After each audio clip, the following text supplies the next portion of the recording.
Hello, and welcome to the next episode of Celluloid Boulevard. This week we're going to take a look at both Mark Webb's The Amazing Spider-Man and Christopher Nolan's The Dark Knight Rises. Let's talk about The Amazing Spider-Man first, because that's the one that I think there was a lot less excitement about. A lot of people looked at this coming out and thought, do we really need this? I mean, we had 3 Spider-Man movies over the past 10 years. Do we really need to reboot the franchise and start all over again? It's the same thing we saw 10 years ago in the original Spider-Man movie from Sam Raimi, where you have him getting bitten by the spider and meeting the girl of his dreams and becoming this hero. It's a very similar progression. It feels like ground we've covered before. It's only been 10 years. Give us something new. However, I want to talk about some of the good things in this, because it's not all bad. Andrew Garfield and Emma Stone. Excellent, excellent work from them in this movie. They are better than Tobey Maguire and Kirsten Dunst. And I didn't think they were bad at all.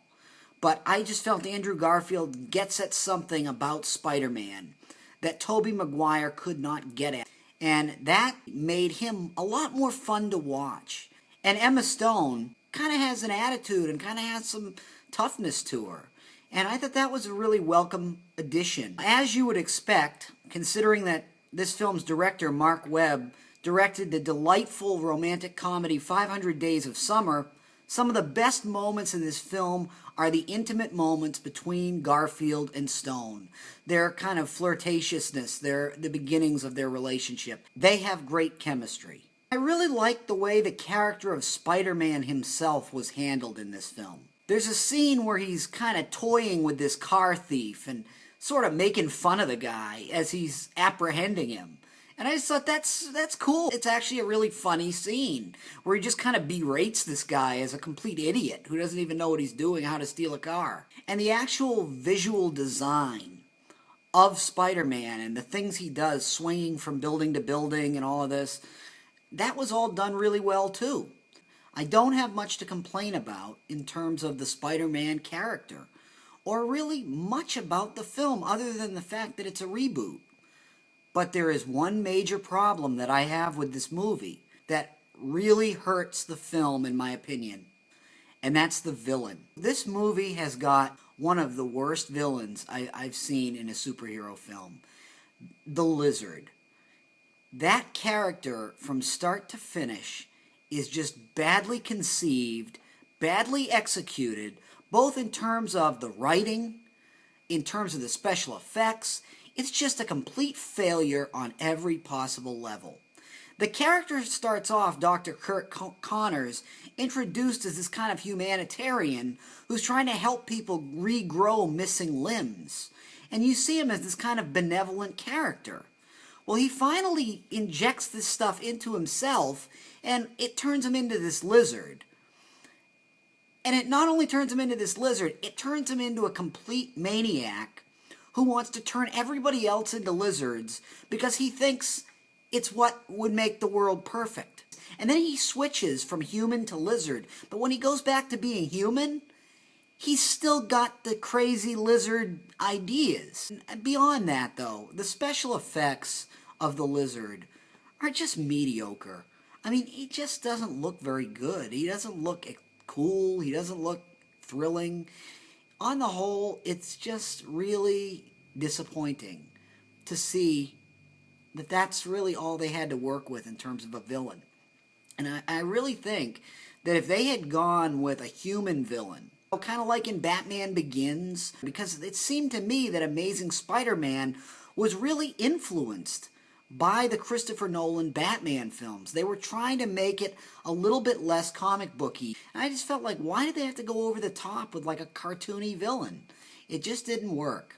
So I'm going to give this film a light 6. I just felt like if you don't have a good villain and half the story you're telling has been told before, there's just not enough there to have a satisfying movie experience. So let's talk about The Dark Knight Rises. And first off, I want to say, see this movie.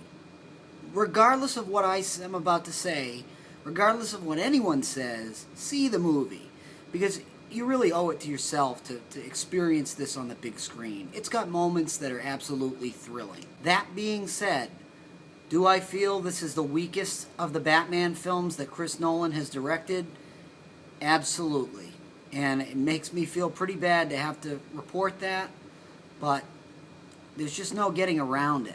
Harry Knowles at Ain't It Cool News, when he was asked what he thought of this film, said, "I think it was a waste of $250 million in Batman." And I don't agree with that in terms of, I think it was actually a pretty entertaining film, but it could have been so much better. Much of the first hour involves a now retired Bruce Wayne walking around with a cane, not doing really much of anything besides moping around his mansion.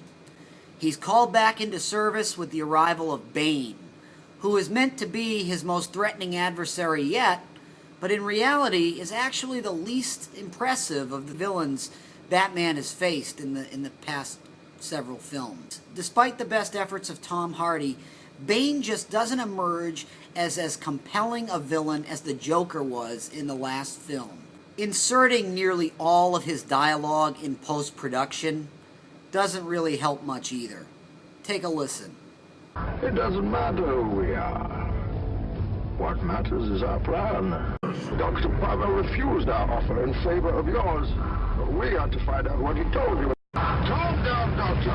Now is not the time for fear. That comes later. Beneath that cumbersome mask, Bane is nearly unintelligible at times, and it really does render a character who might have otherwise been powerful a little silly. The film isn't really much fun, and we don't expect fun from Christopher Nolan's Batman movies, but we do expect intensity.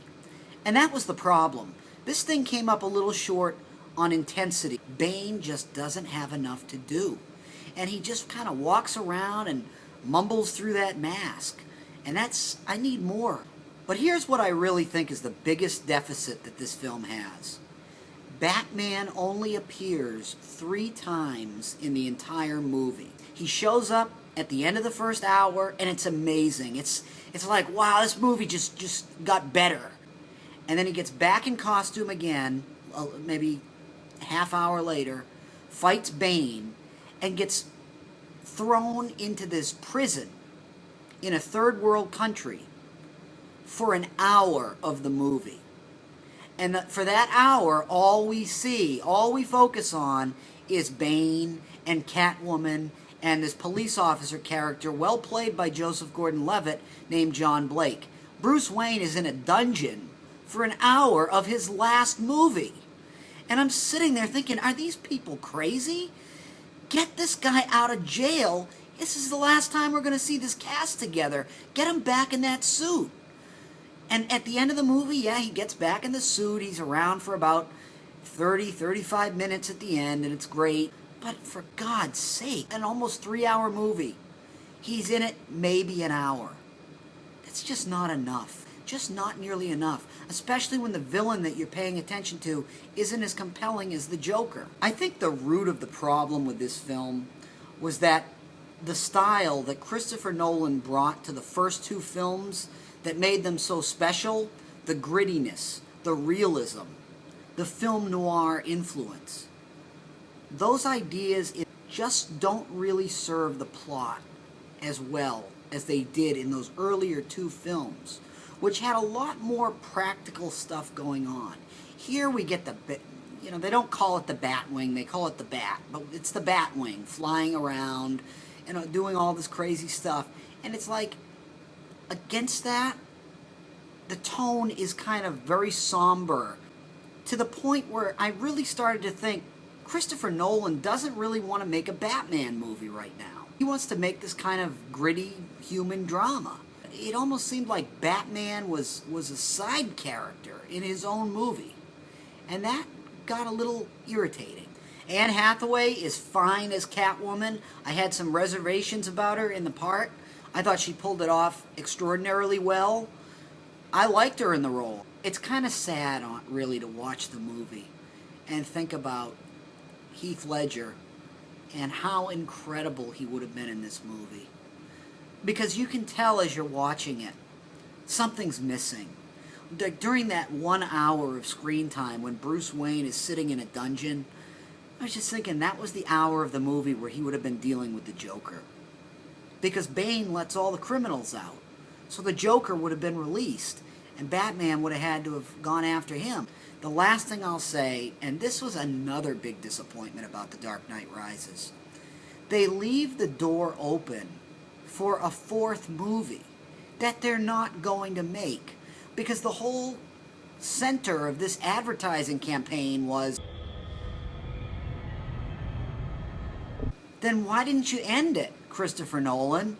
Why did you leave the door open for another movie that you're never going to make? That's not the right thing to do. So honestly, I say see it. There's good moments. Every time Batman's on screen, it's pretty much great. But on the whole, you know, it's just not up to par with the first two. And I'm giving this thing, I'm going to be generous and give this thing a strong 7. So which of these two would I recommend? They both disappointed me to an extent, but I would definitely give the nod to The Dark Knight Rises, simply because it's a must-see movie. Whether you agree with me or not, see the movie. It really is worth your time to check it out. You may like it more, but I just personally wished a little more Batman, a little less Bruce Wayne in jail.